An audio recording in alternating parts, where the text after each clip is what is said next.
उसके बाद से लेके हम लोग लगातार मांग कर रहे थे कि भारत के प्रधानमंत्री को सामने आना चाहिए, हिंदुस्तान के व्यापारिक हितों को, आर्थिक हितों को ध्यान में रखकर कोई कदम उठाना चाहिए और स्पष्ट रूप से अमेरिका को संदेश देना चाहिए। प्रधानमंत्री जी ने घुमा फिरा के बात की और ये बताने की कोशिश की कि दरअसल वो भारत के किसानों का हित देख रहे हैं, हिंदुस्तान के लोगों का हित देख रहे हैं और इसके कारण से वो अमेरिका के दबाव में नहीं आ रहे हैं। प्रधानमंत्री ने यह बताने की कोशिश की कि वो देश का हित देख रहे हैं, इसलिए वो अमेरिका के दबाव में नहीं आएंगे। और आज मैं आप लोगों के सामने कुछ ऐसे महत्वपूर्ण तथ्य सामने रखना चाहता हूं जिससे आपको यह पता चलेगा कि भारत के प्रधानमंत्री ने देश का हित नहीं, दोस्त का हित आगे रखकर हर फैसला लिया है, हर फैसला। पूरे दुनिया ने रूस यूक्रेन के युद्ध के बाद रसिया से तेल खरीदना और कई चीजों को खरीदना बंद किया, प्रतिबंध लगाया। भारत ने कहा नहीं, हमें सस्ता तेल मिलता है, हम रूस से ही खरीदेंगे। रूस में तेल का दाम सस्ता हो गया, कच्चे तेल का दाम काफी कम हो गया और भारत की कंपनी रिलायंस ने, जो अंबानी की कंपनी है, उसने रूस से कच्चे तेल बड़ी मात्रा में खरीदे, बड़ी मात्रा में। और 2025 की जनवरी में रूस के साथ एक समझौता किया कि प्रतिदिन 5 लाख बैरल कच्चा तेल रिलायंस ग्रुप यानी कि अंबानी का जो ग्रुप है वो रूस से खरीदेगा और जामनगर में उसको जो रिफाइनरी है वहां पर उसको प्रोसेस किया जाएगा। तो रूस से तेल खरीदा जाएगा, सस्ते दाम में खरीदा जाएगा और उसको जामनगर की रिफाइनरी में उस कच्चे तेल को पक्का तेल किया जाएगा। तो जब सस्ता तेल रूस से खरीदा जा रहा है तो हिंदुस्तानियों को सस्ते में मिलना चाहिए। जब सस्ता तेल रूस से खरीदा जा रहा है तो देश के करोड़ों भारतीयों को सस्ते दाम में वो तेल मिलना चाहिए, तब उसका फायदा है। अगर डीजल सस्ता होता, किसानों को उसका लाभ होता, पेट्रोल सस्ता होता, आम आदमी को उसका लाभ होता। लेकिन डीजल और पेट्रोल 95 रुपए से लेके 104 रुपए तक बिक रहे हैं हिंदुस्तान में, कई कई जगहों पे और महंगे बिके। तो फायदा किसको हुआ? क्या देश की जनता को फायदा हुआ? क्या देश के करोड़ों लोगों को इसका लाभ मिला? क्या देश के किसानों को इसका लाभ मिला? भारत के प्रधानमंत्री को आंकड़ों सहित सामने आकर जवाब देना चाहिए कि कितने में सस्ता तेल रूस से खरीदा और देश की जनता को कितना फायदा हुआ। प्रधानमंत्री मोदी जी के पास इसका कोई जवाब नहीं है। लेकिन मैं यह बताना चाहता हूं कि प्रधानमंत्री के करीबी मित्र अंबानी को कितना फायदा हुआ, कितना लाभ उनको हुआ। आप पूरा देश अडानी अंबानी के नाम नीलाम कर देना चाहते हैं। अडानी के खिलाफ अमेरिका में मुकदमा चलेगा, उससे समझौता कर लोगे। अंबानी के खिलाफ कोई कार्रवाई नहीं करके उनके पक्ष में खड़े हो जाओगे हर चीज में। तो देश के करोड़ों लोगों का क्या होगा? मैं प्रधानमंत्री से बिंदुवार कुछ सवाल पूछना चाहता हूं। जब से रूस से कच्चा तेल हिंदुस्तान को सस्ता मिल रहा है, जब से कच्चा तेल रूस से हिंदुस्तान को सस्ता मिल रहा है,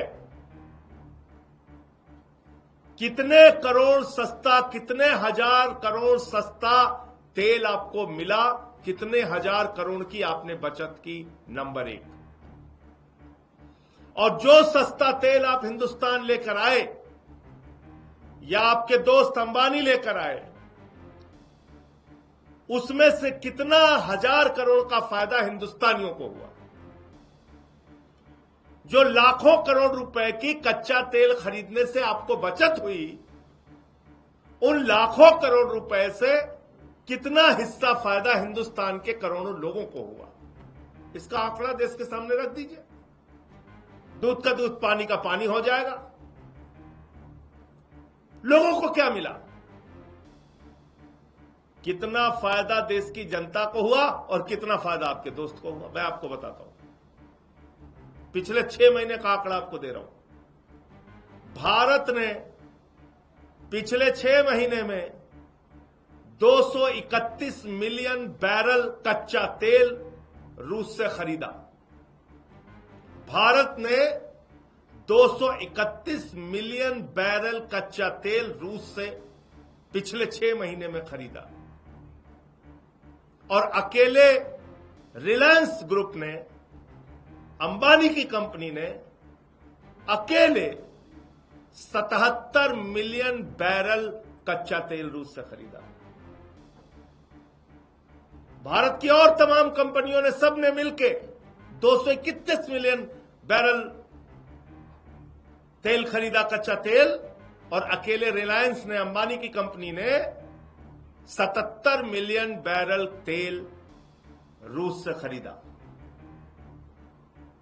उसको जामनगर की रिफाइनरी में तैयार किया, कच्चे तेल को पक्का तेल किया, यानी कि ऐसा तेल बनाया जो डीजल और पेट्रोल हिंदुस्तान की जनता को मिल सकता है, जिससे उनका खेत का इंजन भी चल सकता है और सड़क की कार भी चल सकती है।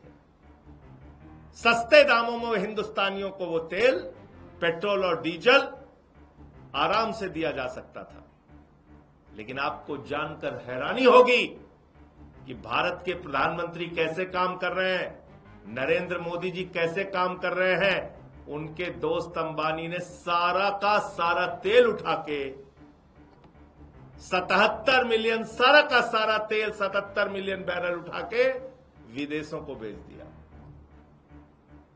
दुनिया के तमाम देशों को निर्यात कर दिया।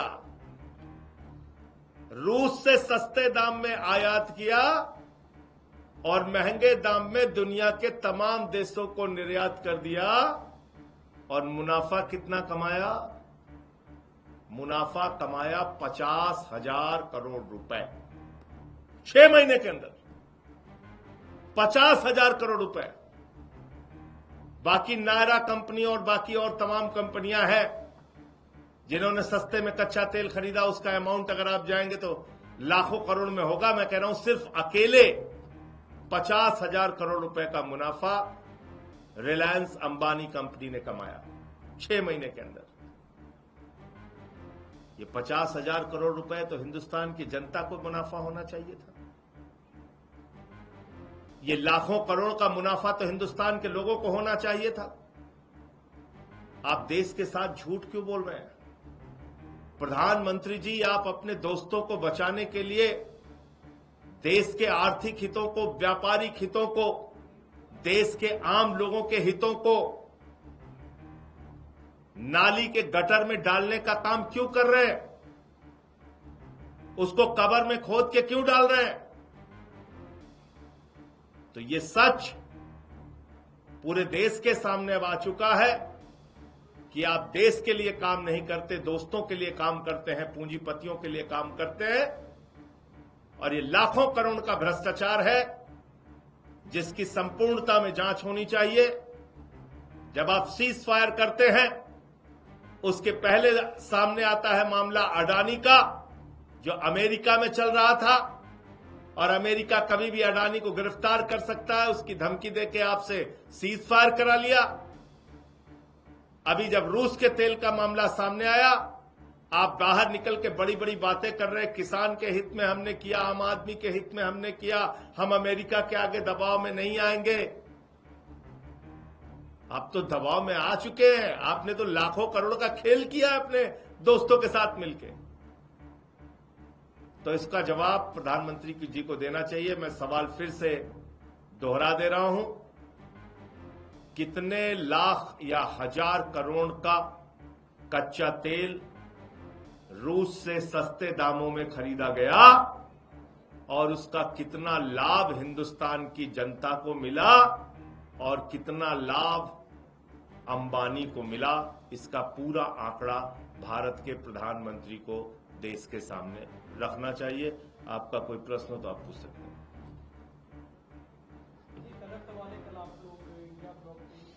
पार्टी के साथ प्रोटेस्ट में थे। आज आपकी पार्टी के सवाल को लेकर कांग्रेस पार्टी ने सब सवालों में उठाए जाते हैं कि चुनाव दिल्ली को लेकर आम आदमी पार्टी। तो ये तो हम कई बार इस बात को कह चुके हैं भाई, जब दिल्ली के अंदर चुनाव था तो दिल्ली में केंद्रीय मंत्रियों के घर पे 33 वोट, 35 वोट, 27 वोट, ऐसे तमाम वोट मिले। दिल्ली के अंदर 14 कॉन्स्टिट्यूएंसीज का हमने डिटेल दिया था, जहां पे 3, 4, 2, 1 बीजेपी के कार्यकर्ता ने हजारों हजार वोट कटवाने के लिए एप्लीकेशन दी थी। दिल्ली के अंदर ऐसे लोगों के वोट काट दिए गए थे जो 40-40, 50-50 साल से दिल्ली में रह रहे थे। उनको हम लोगों ने यहां उनके आधार कार्ड और तमाम प्रमाण के साथ मीडिया के सामने इसी ऑफिस में किया था केजरीवाल जी ने। तो दिल्ली का चुनाव चुनावी घोटाले से जीता गया है, ये तो एक सर्वविदित सत्य है। 2% वोट जो वो आगे ले गए हैं, 7-8% का तो उन्होंने घोटाला ही किया है चुनाव में। और ये बात सच है कि कांग्रेस पार्टी उस समय नहीं बोली, तो इसमें कौन सी गलत बात है भाई? दिल्ली क्या देश का हिस्सा नहीं है क्या? दिल्ली देश का हिस्सा है ना। तो दिल्ली के बारे में कांग्रेस को बोलना चाहिए, दिल्ली के बारे में सवाल उठाना चाहिए।